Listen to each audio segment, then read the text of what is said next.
Sejam bem-vindos a todos e a todas, eu me chamo Joel Moura e esse é mais um episódio do Rolê Acadêmicos.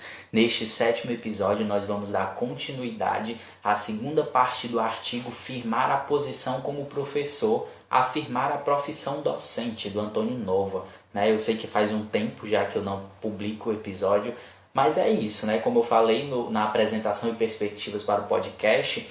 A ideia aqui não é tornar algo como obrigatório, mas um dever que eu tenho que cumprir e estar ali presente. É necessário? É necessário. Ajuda na minha formação? Também ajuda na minha formação.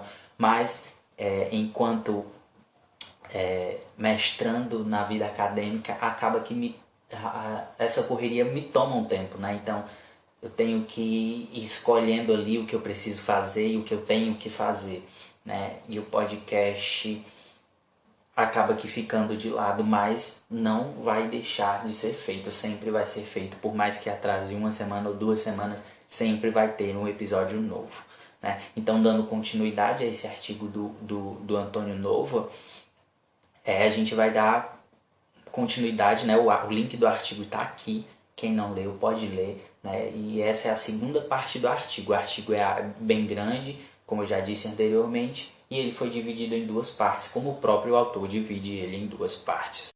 A segunda parte do artigo tem o título de 5 posições para uma formação profissional docente, Então, assim, ele traz uma proposta, em forma de 5 posições para essa formação profissional docente, e ele diz que esse alicerce, o alicerce dessas propostas deve considerar, ter como base o científico e o cultural. Ele até afirma, que não deveria mais ser necessário repetir isso, porque a gente está falando de uma questão de ensino, a gente está falando da questão de educação, e isso precisa ser pautado na questão cultural, partindo daquilo que nós vivemos, do meio e do contexto que estamos inseridos, como do científico, através do conhecimento científico, daquilo que é certo, daquilo que é comprovado, daquilo que a ciência pode afirmar, da verdade científica. Então, mas infelizmente fica precisando dar essa repetição, porque ainda muitos discursos, e a gente sabe, o autor, acho que ele fala isso, mas é algo principalmente que vem acontecendo bastante ultimamente. E existe essa desvalorização da ciência, existe essa desvalorização do conhecimento, Então existe esses discursos que desvalorizam o conhecimento. Então ele diz, um dos exemplos que ele traz vários exemplos de discurso que desvalorizam o conhecimento, é sobre o digital, que ele diz que as pessoas acreditam que existe esse discurso de que o conhecimento ele está aqui na palma da nossa mão, que a gente tem acesso ao conhecimento, e ele manda a gente ter cuidado com essa afirmação, porque o que a gente tem acesso é a informação e não ao conhecimento, porque a informação ela nem sempre pode ser autêntica, isso a gente sabe muito bem. Que essas informações que chegam aí no WhatsApp, em qualquer lugar, ou quando a gente pesquisa e não sabe onde está pesquisando, a informação pode ser muito bem não ser autêntica, e com o conhecimento. E diferente do conhecimento, Então, assim, tem que ter esse cuidado. Não é porque a gente tem acesso à internet, a gente tem acesso a esse mundo digital que é gigantesco, que aquilo para mim é conhecimento. O autor reforça que a gente precisa saber distinguir do conhecimento de informação. Pois bem, ao se aprofundar nessas 5 posições, ele compreende, o autor, antes de entrar nisso, ele compreende que a escola ela tem 2 pilares, que é justamente o conhecimento e a mobilidade social, porque o conhecimento ele está presente nas pessoas, ele está presente nas comunidades, ele está presente nas experiências, e a mobilidade social ela é parte da dimensão pessoal, ela vai para além dos grupos, das comunidades, está ali onde a gente está inserido. Então ele tem esses princípios como base, e sua proposta de 5 posições para essa formação profissional, essa formação de professores, desdobra-se justamente nisso, né? Tem esses dois pilares como princípios, né? Tem eles como princípio base, ou seja, a formação, a sua proposta de formação de professores, ela, enquanto uma formação profissional universitária, ele dá 5 entradas, né? 5 entradas construídas a partir desse conceito de posição. Quais são esses cinco entradas, né, que partem do conceito de posição e tem como princípio o conhecimento e a mobilidade social? É a disposição pessoal, interposição profissional, composição pedagógica, recomposição investigativa e exposição pública, ou seja, tudo partindo do conceito de posição. Disposição pessoal, né? Como se aprende a ser professor. O Nova, ele reforça que para ser professor, né, como uma profissão que vai lidar com o ser humano, ela não pode ser como uma escolha qualquer ou como uma segunda opção. É preciso saber a motivação de quem escolheu ser professor. Né? É preciso saber qual é o seu perfil, qual a sua predisposição para a profissão docente. Então, tornar-se professor, ou seja, transformar uma predisposição numa disposição pessoal. Mas e essa predisposição, não confundam, né, as palavras minhas, não confundam predisposição como um dom, né, como a gente já ouviu aqui do nosso antigo governador e atual senador do Ceará, que seria como ser professor por amor, ou ser professor porque a gente tem um dom. Né? Não é. Existe uma predisposição, mas da onde surge essa predisposição? Eu acho que eu já comentei aqui que a construção da nossa identidade docente, de ser professor, ela se dá a partir da construção da nossa identidade pessoal. Ou seja, nós temos uma vivência, nós temos todo um histórico que nos faz querer ser professor, que nos instiga a querer ser professor. E isso é a nossa predisposição, não um dom. Né? Não por amor. Né? A gente tem que ter amor pela profissão, claro, né? Mas a gente não pode esquecer do que colocou a gente ali, qual a motivação pessoal que nós tivemos. E essa motivação ela precisa estar em primeiro lugar, não uma segunda opção, eu vou ser professor porque não deu certo o passar em administração, eu vou ser professor. Não, a gente tem que considerar nossas predisposições. Né? Por que eu estou ali para ser professor? Qual a minha disposição pessoal? Né? O que me fez chegar até ali? Então não é um dom, não é só amor pela profissão. Né? A gente tem toda uma profissionalização por trás. São anos e anos na faculdade de estudo, de estágio, de leituras. Então a gente não está ali porque a gente tem um dom. A gente está sendo professor porque nós nos profissionalizamos para ser professores.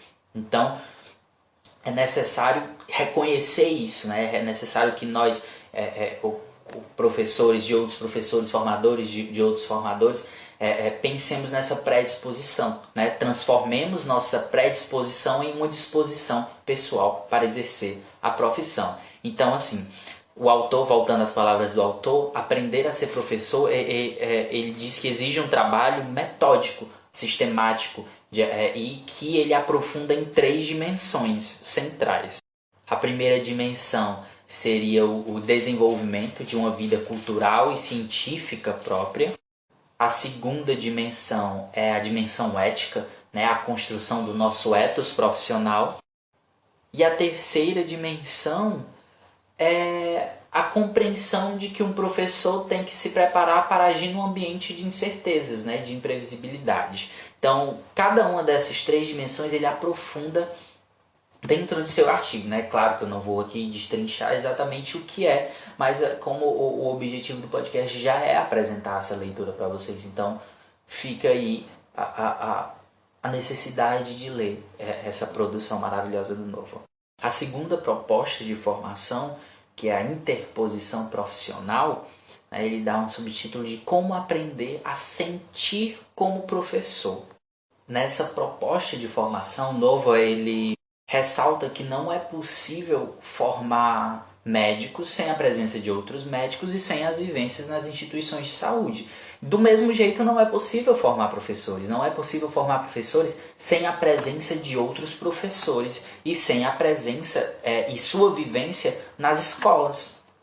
Assim, né, nesse caso de sentir como sentia ser professor, é preciso que o professor em formação esteja presente na sua escola e tenha maiores contatos com outros professores, né? Então, ele reforça a necessidade de uma maior ligação entre as universidades e as escolas, algo que a gente viu no capítulo anterior, né?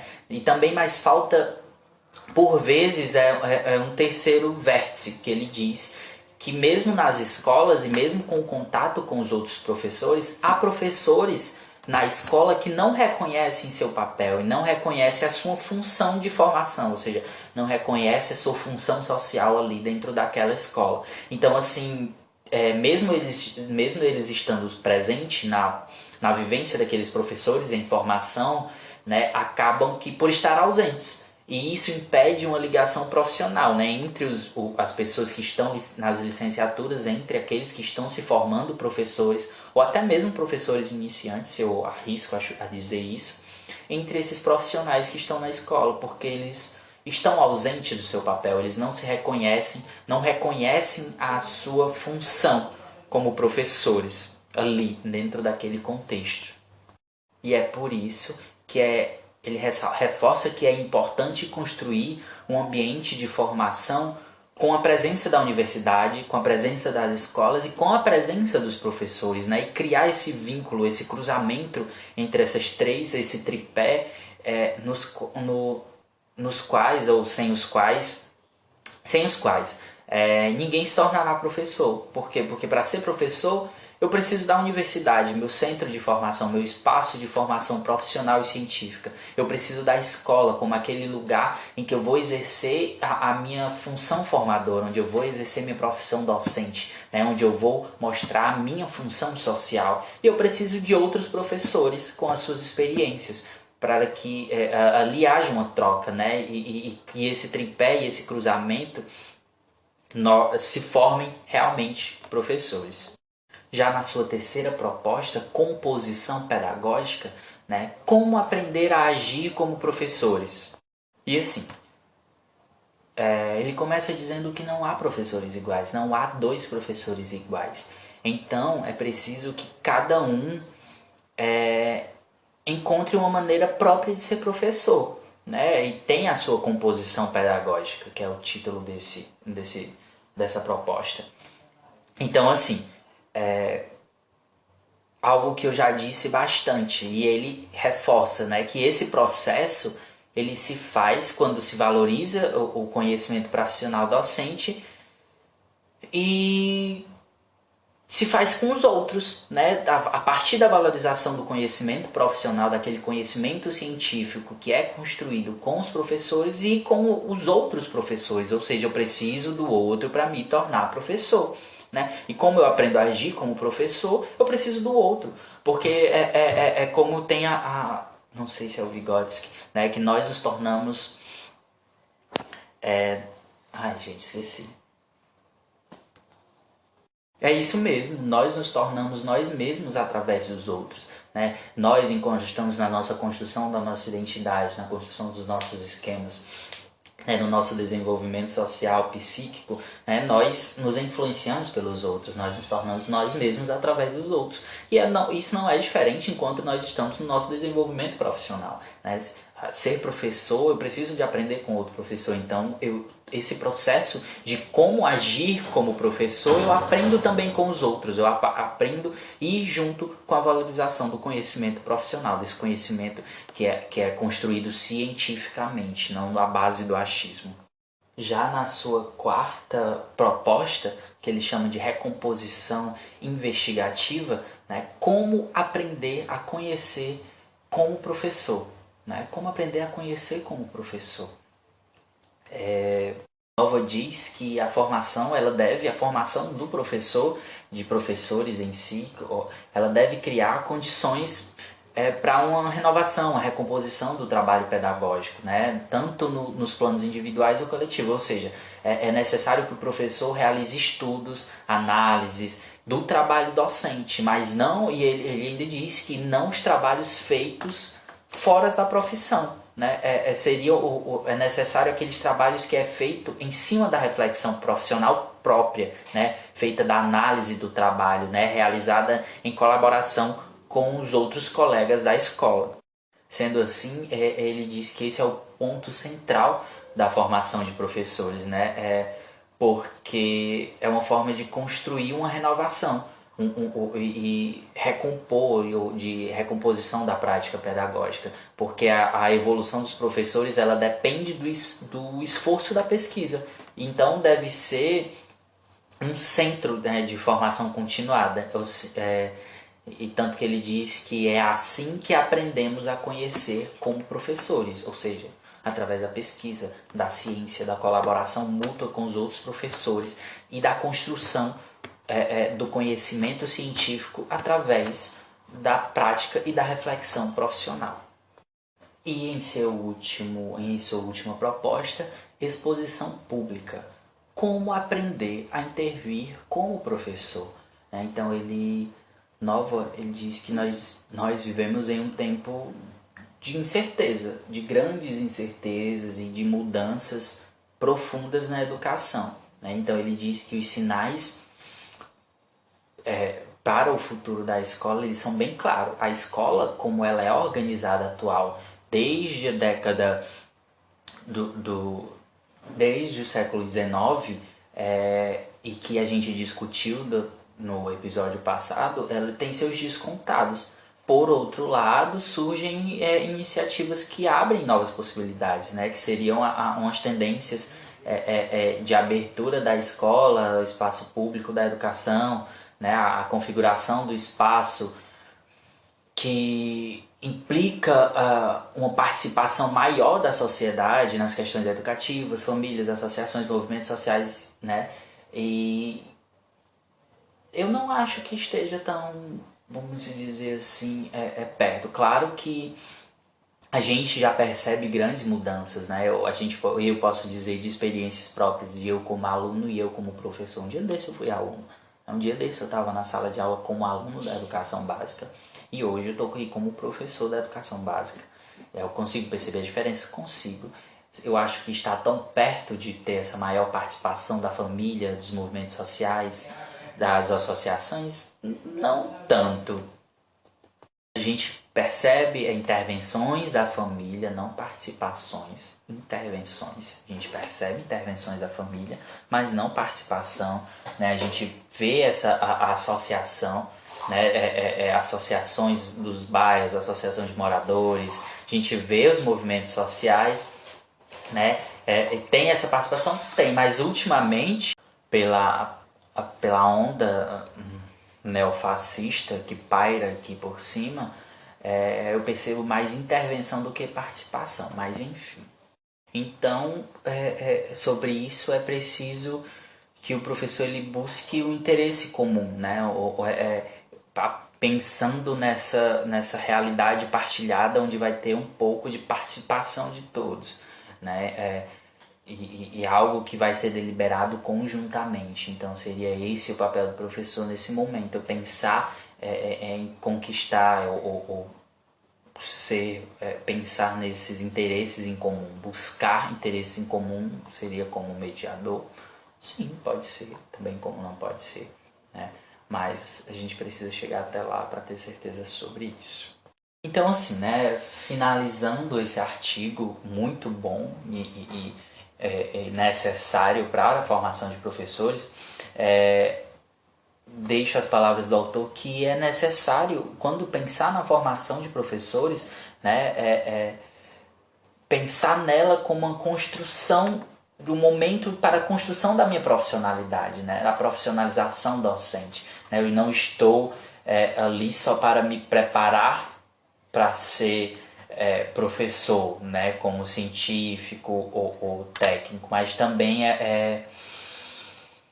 algo mútuo, né, entre a formação do meu eu, da minha formação pessoal e algo pessoal. Eu embolto meu pessoal, coloco minha identidade pessoal ali, né, nesse momento de formação. Então precisa ter tudo essa ligação, né, precisa ter, vamos se dizer assim, um elo forte, né. Eu preciso reconhecer que eu estou me formando profissionalmente, né?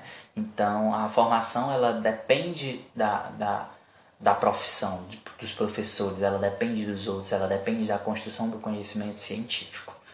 E é isso, né? A gente fica por aqui com mais um episódio, né? Demorou, mas saiu. E eu espero que vocês tenham gostado, né?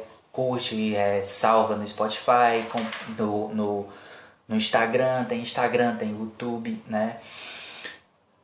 E é isso. Obrigado mais uma vez.